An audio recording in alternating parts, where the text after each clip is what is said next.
बार बार संकेत देने के बाद भी शिष्य गुरु की बात को टालता रहा और देखते ही देखते एक दिन गुरु और शिष्य की जान पर बन आई। शिष्य ने गुरु से कहा, हे गुरुवर, ये मेरी गलती है और मेरी ही गलती के कारण ये सब हो रहा है। आप मुझे सज़ा दीजिए और मुझे ये भी समझाइए कि आखिर हम कामों को क्यों टालते हैं। गुरु ने कहा, नहीं, इस बार मैं तुम्हें कुछ नहीं समझाऊंगा, पर तुम ही अपने मन के भीतर झांको, खुद को समझो और मुझे भी उपदेश दो कि आखिर कोई भी व्यक्ति ज़रूरी काम को क्यों टालता है। यह कहानी है एक गुरु और उनके शिष्यों की। गुरु और शिष्य पहाड़ी के नीचे एक कुटिया में रहा करते थे। एक दिन गुरु ने अपने दोनों शिष्यों को अपने पास बुलाया और कहा, देखो, हमारे पास जो चावल है वह खत्म होने वाले हैं और बहुत ही जल्द वर्षा का मौसम भी आने वाला है। इसलिए मैं चाहता हूँ कि तुम दोनों कल ही गांव के लिए निकल पड़ो और वहाँ से चावल खरीद के लाओ। दोनों शिष्यों ने गुरु की बात मान ली और अगली सुबह वह दोनों गांव के लिए निकल पड़े। लेकिन केवल कुछ समय बाद वह दोनों शिष्य आश्रम में वापस लौट आए। आश्रम में वापस आने के बाद गुरु ने अपने शिष्य से पूछा, क्या हुआ, तुम दोनों इतनी जल्दी कैसे लौट आए? क्या तुमने चावल लाया? इस पर उन दोनों शिष्यों ने नाम में सर हिलाते हुए कहा, नहीं। तभी वह गुरुवर उन दोनों शिष्यों से कहते हैं, तुम दोनों खाली हाथ क्यों लौट आए? तभी उन दोनों शिष्यों में से एक शिष्य कहता है कि हे गुरुवर, गांव की तरफ जाने के लिए जो नदी हमें पार करनी पड़ती है, उस नदी पर जो पुल बनाया हुआ है वह लकड़ी का पुल बहुत ही झरझर हो चुका है। उस पुल को पार करके जाने में खतरा हो सकता है, इसमें हमारी जान भी जा सकती है।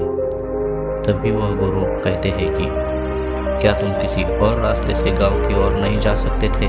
इस पर पहला शिष्य कहता है, हे गुरुवर, दूसरा रास्ता बहुत ही लंबा और कठिन है और रास्ते में मैंने लोगों को ये भी कहते हुए सुना है कि बहुत जल्द उस पुल की मरम्मत होने वाली है और मुझे भी यही लगता है हमें पुल के ठीक होने का इंतज़ार करना चाहिए।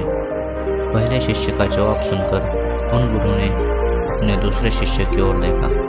दूसरा शिष्य बिल्कुल चुपचाप खड़ा था और वह अपने गुरु के बात का कोई भी जवाब नहीं दे रहा था, क्योंकि वह अभी भी इस समस्या के समाधान के बारे में सोच रहा था। कुछ दिन ऐसे ही बीत गए। तभी उन गुरु ने अपने शिष्यों से फिर से कहा, देखो, चावल बहुत ही कम बचे हैं। तुम दोनों को अब गांव की तरफ प्रस्थान करना चाहिए और जल्द से जल्द गांव से चावल लेकर आना चाहिए, अन्यथा हम लोगों को भूखा ही सोना पड़ेगा। गुरु की आज्ञा पाकर वह दोनों शिष्य अगले दिन गांव की तरफ चल दिए। लेकिन कुछ समय बाद ही पहला शिष्य वापस आश्रम आ गया। तब उन गुरु ने पूछा, क्या हुआ, तुम वापस क्यों आ गए? तब वह शिष्य बोला, हे गुरुवर, उस पुल की मरम्मत अभी तक नहीं हुई है और आसपास के लोग यही कह रहे हैं कि जल्द ही उस पुल की मरम्मत हो जाएगी। पुल बनने का कार्य शुरू हो चुका है, इसलिए मुझे लगता है कि हमें थोड़ा सा और इंतज़ार करना चाहिए। अपने शिष्य के मुख से यह बात सुनकर उन गुरु ने कहा, तुम्हारा गुरु भाई कहाँ है? वो कहाँ गया? इस पर वो पहला शिष्य कहता है, गुरुवर, वो तो लंबे रास्ते की ओर गया है और रास्ता बहुत लंबा और कठिन है। अजीब बात तो यह है कि हमने कभी उस रास्ते पर सफ़र नहीं किया। वह रास्ता हमारे लिए अनजान भी है, जिस कारण उसे कई तरह की परेशानियां भी उठानी पड़ सकती है। मुझे तो लगता है वो बेवजह ही परेशान हो रहा है। 3 दिनों में पुल का काम खत्म हो जाएगा और मैं खुद जाकर गांव से चावल लेकर आऊँगा। पहले शिष्य के मुख से यह बात सुनकर वह गुरु चुपचाप रहे। वो उससे कुछ भी नहीं बोले और देखते ही देखते कुछ दिन और बीत गए। करीब 3 दिनों के बाद वो दिन भी आ गया जब चावल पूरी तरह से खत्म हो गया। तभी उन गुरु ने अपने पहले शिष्य से कहा, तुम अभी के अभी जाओ और गांव से चावल लेकर आओ। अन्यथा इस बरसात के मौसम में हमें भूखे पेट ही सोना पड़ेगा। अपने गुरु से आज्ञा पाकर वह शिष्य गांव की ओर चल पड़ा और कुछ ही देर बाद वापस लौट आया। तब गुरु ने उस शिष्य से पूछा, क्या हुआ? तब वह शिष्य दुखी होकर बोला, हे गुरुवर, मुझे माफ़ कर दीजिए। पुल का काम तो पूरा हो चुका था, लेकिन बारिश के कारण वह पुल पूरी तरह से टूट गया और नदी में बाढ़ भी आ चुकी है। चारों तरफ बस पानी ही पानी है और सुनने में ये भी आया है कि गांव की तरफ जाने वाला जो लंबा रास्ता था, बाढ़ के कारण वो रास्ता भी पूरी तरह से बंद हो चुका है। हे गुरुवर, मुझे क्षमा करें, मेरे कारण आज आपको भूखा ही सोना पड़ेगा। उस रात वो शिष्य और गुरुवर भूखे ही सो गए और उस दिन के करीब 2 दिन बाद वह दूसरा शिष्य गांव से वापस लौट आया। वह शिष्य चावल के साथ और भी आवश्यक सामान अपने साथ लेकर आया था। यह देखकर वह पहला शिष्य दौड़ता हुआ अपने गुरु के पास गया और उनसे कहने लगा, हे गुरुवर, मुझे क्षमा करें, मेरी ही गलती के कारण आपको 2 रातों तक भूखा सोना पड़ा, लेकिन अब ऐसा नहीं होगा। मेरा गुरु भाई आ चुका है और वह अपने साथ चावल और अन्य सामग्री भी लाया है। यदि वह जल्दी नहीं लौटता तो बहुत मुसीबत उठानी पड़ जाती। हे गुरुवर, मुझसे बहुत बड़ी गलती हो गई, मुझे सज़ा दीजिए, मुझे उपदेश दीजिए। इस पर वह गुरुवर मुस्कुराने लगे और अपने उस पहले शिष्य से कहते हैं, कम से कम तुम्हें अपनी गलती का एहसास है, इससे बड़ी बात और कोई नहीं हो सकती। इसलिए अब तुम खुद ही अपनी गलती के बारे में सोचो और ध्यान रहे इस बारे में अत्यंत गहराई से सोचना। आखिर क्यों तुम इतना ज़रूरी काम टालते रहे? आखिर एक इंसान का मन ज़रूरी कामों को क्यों टालता रहता है? और जब तुम इस प्रश्न का उत्तर जान लो तब तुम मुझे उपदेश देना। यही तुम्हारी शिक्षा और यही तुम्हारा प्रायश्चित्त होगा। गुरु की आज्ञा अनुसार वह पहला शिष्य इस बारे में सोचता रहा। वह पूरी रात सो नहीं पाया। पिछले 10 दिन के अंदर बीती हुई सारी घटनाएं उसकी आंखों के आगे गुजर रही थी। वह यह नहीं समझ पा रहा था कि आखिर इतना ज़रूरी काम उसने क्यों टाला। यही सोचते सोचते काफ़ी समय बीत गया और आखिरकार उसे गहरी नींद आ गई। जब सुबह वह उठा तब सबसे पहले वो ध्यान करने बैठा। ध्यान करते वक्त जब उसका मन शांत हुआ तो उसके मन में एक दृश्य प्रकट हुआ। उसने देखा कि जीवन शक्ति अर्थात उसके गुरु, जो उसे बार बार यह संकेत दे रहे थे, उठो, आगे बढ़ो, इस कार्य को पूरा करो, लेकिन वह तो केवल बाहरी कारण ही देखता रहा। अर्थात वह नदी जिसमें बाढ़ आने के कारण उस पर बना पुल पूरी तरह से तहस नहस हो चुका था, जिन पर कभी भी भरोसा नहीं किया जा सकता। वह तो झूठी उम्मीद लगाए बैठा था। जब वह पुल तैयार हो जाएगा तब वो गांव जाकर चावल ले आएगा, और चावल अर्थात समय जो दिन ब दिन घटता जा रहा था, और आखिर में उसे यह दिखाई दिया कि मैं ही वो इंसान हूँ जो अपने मन के वश में आकर एक ज़रूरी कार्य को टालता रहा। वो तुरंत ही ध्यान से उठा और उसने जाकर ये सारी बातें अपने गुरु को बताई। इस पर वह गुरु मुस्कुराने लगे और उन्होंने अपने उस शिष्य से कहा, ये तो बहुत अच्छी बात है, तुमने सूक्ष्म दृष्टि से इस ज्ञान को अर्जित किया है, इसलिए तुम और ध्यान में गहरे उतरो, तुम्हें अवश्य ही इस प्रश्न का जवाब मिल जाएगा। शिष्य एक बार फिर से बैठकर सोचने लगा कि चावल लाना अत्यधिक ज़रूरी काम था, फिर भी उस काम को मैं क्यों टालता रहा। वह शिष्य एक बार फिर से ध्यान में बैठ गया और तब उसने यह महसूस किया कि हमारा बड़बोलापन ही हमारी बुद्धि के विपरीत काम करता है और शांति में ही उत्तर प्रकट होते हैं। अर्थात जब भी हम किसी कार्य को करना चाहते हैं तो उससे पहले हम बाहरी कारण को देखते हैं, क्योंकि हमारा मन बहुत ही आलसी है और उसे आराम चाहिए, जिस कारण वह तरह तरह के तरकीबें खोजता है, तरह तरह के बहाने खोजता है ताकि हमें वो कार्य ना करना पड़े, और इसी कारण वह तरह तरह के उत्तर भी प्रकट करता है। लेकिन जब हम शांति से एक जगह बैठ जाते हैं और उस समस्या पर विचार करते हैं तो हमें उसका उत्तर ज़रूर मिलता है। वह कुछ देर और ऐसे ही ध्यान में बैठा रहा। तब उसके भीतर एक आवाज़ आई। मन कठिन काम को इसलिए टालता है क्योंकि उसको अंदर ही अंदर ये लगता है कि वह इस कार्य को नहीं कर सकता। यह कार्य करके उसे कोई भी लाभ नहीं होने वाला, जिस कारण वह हमारे भीतर तरह तरह की तरकीबें और तरह तरह के बहाने पैदा कर देता है और हम उस कार्य से बचना चाहते हैं। इसी कारण हम उस कार्य को टालने लगते हैं। तभी उस शिष्य ने एक और बात का अनुभव किया। वह मन ही मन सोच रहा था कि जिस लंबे रास्ते की बात गुरुवर कर रहे थे वह रास्ता तो बहुत कठिन और लंबा है। उस रास्ते पर मैं नहीं चल पाऊंगा क्योंकि मैं मेहनत करने से बचना चाहता था। मैं उतने लंबे रास्ते से गांव जाने से बचना चाहता था।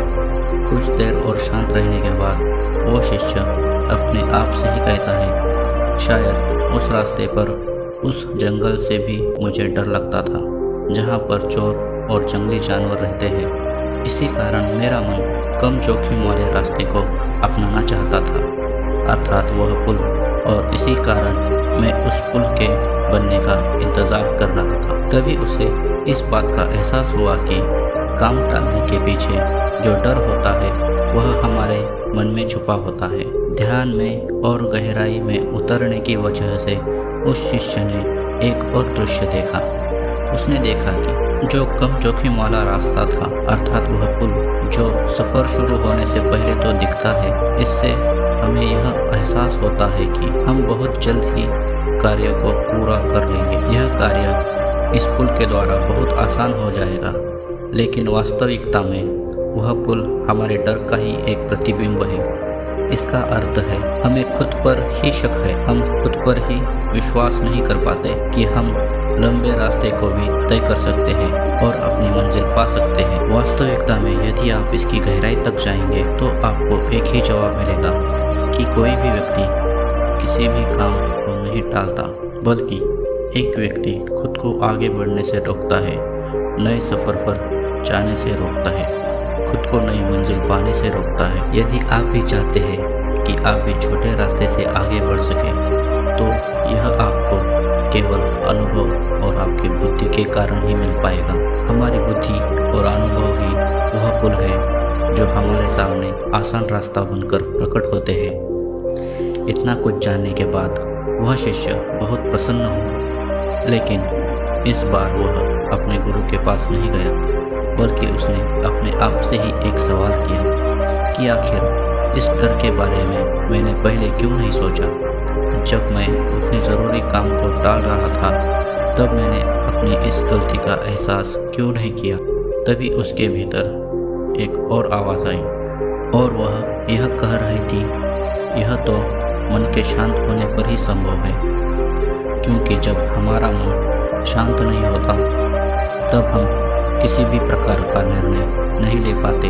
जब हमारे मस्तिष्क पर कोई डर हावी होता है या परिस्थितियां हावी होती है तो हम कभी भी मन शांत नहीं रख पाते, और यही कारण है कि हम उन परिस्थितियों के सामने हार मान लेते हैं, उन डरों को अपने ऊपर हावी होने देते हैं। इसलिए हम डर का असली कारण पहचान नहीं पाते। तभी उस शिष्य ने खुद से ही कहा, यदि मैं उस डर का कारण समझ जाता तो मैं उस दूसरे शिष्य के साथ ज़रूर जाता, या फिर किसी और व्यक्ति को लेकर चावल की खरीदारी के लिए मैं अवश्य ही जाता, लेकिन इस कार्य को कभी न टालता। इतना कुछ जान लेने के बाद वह शिष्य अपने गुरु के पास पहुंचा और उसने अपने गुरु से कहा, हे गुरुवर, 2 दिनों तक शांत रहने के बाद मैंने इस प्रश्न का जवाब जान लिया है कि आखिर मेरे काम टालने के पीछे क्या कारण था। इस पर वह गुरुवर उस शिष्य से कहते हैं कि तुमने क्या जाना। इस पर वह शिष्य कहता है, हम मनुष्य के भीतर किसी भी काम को करने से पहले मन के भीतर एक डर होता है और उसी डर के कारण हम किसी भी कार्य को करने से टालते हैं, और इसी कारण हम किसी भी कार्य को करने से बचना चाहते हैं। लेकिन अगर किसी कार्य को हमें करना है तो हमें शांत रहकर अपने मन से इस डर को निकालना होगा, तभी हम उस कार्य को आसानी से कर सकेंगे। तभी हमारे अंदर वो क्षमता और वह शक्ति भी जागृत होगी जिससे हम बड़ी से बड़ी मंजिल भी प्राप्त कर सकते हैं। इस पर वह गुरु मुस्कुराने लगे और उस शिष्य से कहते हैं, अच्छा तो ठीक है, अब मुझे यह बताओ, काम टालने की इस आदत से हमें मुक्ति कैसे मिलेगी? गुरु का यह प्रश्न सुनकर वह शिष्य वहीं पर शांत बैठ गया और कुछ देर शांत बैठने के बाद उसने गुरु के इस प्रश्न का जवाब देते हुए कहा, हे गुरुवर, डर का असली कारण अहंकार है और जब तक अहंकार है तब तक एक इंसान सीमित अवस्था में ही सोच सकता है और तब तक उसे किसी न किसी प्रकार का डर बना ही रहेगा और इसी कारण कोई भी व्यक्ति अपने आप को आगे बढ़ने से रोकता रहेगा। किंतु जितना हमारा मन शांत होता जाएगा उतना ही हम अपने श्वासों के प्रति सचेत होते जाएंगे और उतनी ही आसानी से हम उस काम को टालने से बच भी पाएंगे। अपने शिष्य के मुख से यह जवाब सुनकर वह गुरु मुस्कुराने लगे। उनके चेहरे पर एक हल्की मुस्कान आने लगी। उसके बाद वो वहाँ से चले गए। वह शिष्य भी पूरी तरह से संतुष्ट था। वह अपने जवाब से पूरी तरह से संतुष्ट था। उसने उन गुरु को प्रणाम किया और वापस अपने कमरे की ओर चल पड़ा। दोस्तों, जब हमारा अहंकार नियंत्रण में नहीं होता तब हम भी इसी प्रकार की गलतियां करते हैं। तब हम भी डर के साए में जीते हैं।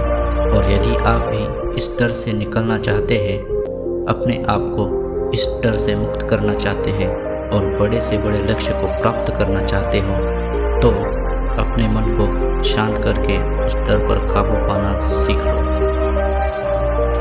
इसी के साथ मैं उम्मीद करता हूँ कि आज की यह वीडियो आपको पसंद आई होगी। तो लाइक और शेयर करने के साथ चैनल को सब्सक्राइब और घंटी बटन को ज़रूर दबा दीजिए। तो फिर मिलते हैं अगली वीडियो में। तब तक अपना ख्याल रखना।